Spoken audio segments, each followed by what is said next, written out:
কমিশনের প্রস্তাব ছিল সংসদের মেয়াদ 4 বছর হবে, প্রেসিডেন্টের মেয়াদ 4 বছর হবে। আমরা বলেছি যে এটা ঠিক হবে না, সংসদের মেয়াদ 5 বছর থাকবে এবং প্রেসিডেন্টের মেয়াদও 5 বছর থাকবে।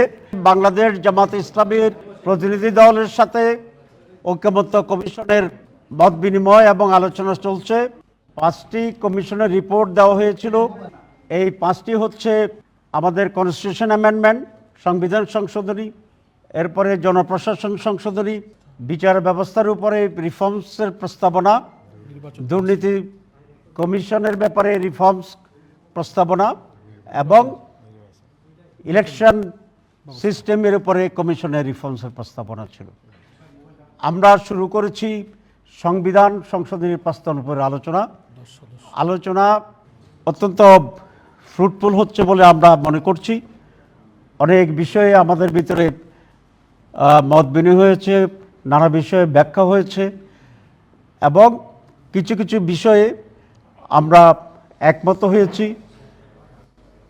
আরও বেশি এক্সপ্রেশন দরকার, এসব বিষয়ে আমরা একমত হয়েছি। দেশ জুড়ে তোলপাড় ওয়ালটন ফ্রিজ কিনে আপনিও হয়ে যেতে পারেন মিলেনিয়ার। মেজর স্টেক হোল্ডার হিসেবে বাংলাদেশ জামাত ইসলামী অত্যন্ত গুরুত্বের সাথে, মনোযোগের সাথে এই সমস্ত রিফর্মসকে বিবেচনা করছে। আমরা মনে করি যেটা দেশ এবং জাতির জন্য কল্যাণকর, আমরা সেই ব্যাপারেই আমরা মত দিচ্ছি, ঐকমত্য হচ্ছি। এখানে ব্যক্তি বা দল আমাদের কাছে গুরুত্ব নয়। বাংলাদেশের মানুষ, বাংলাদেশের ভবিষ্যৎ এবং সমৃদ্ধ শান্তিময় বাংলাদেশ, এটাই আমাদের লক্ষ্য।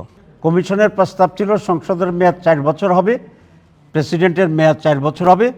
আমরা বলেছি যে এটা ঠিক হবে না, সংসদের মেয়াদ 5 বছর থাকবে এবং প্রেসিডেন্টের বয়সও মেয়াদও 5 বছর থাকবে।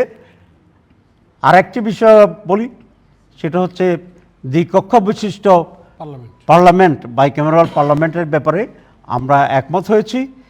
তবে এটা ফরমেশন, নেচার, প্রসেস, এসব বিষয়ে আমরা এখন আলোচনা করছি।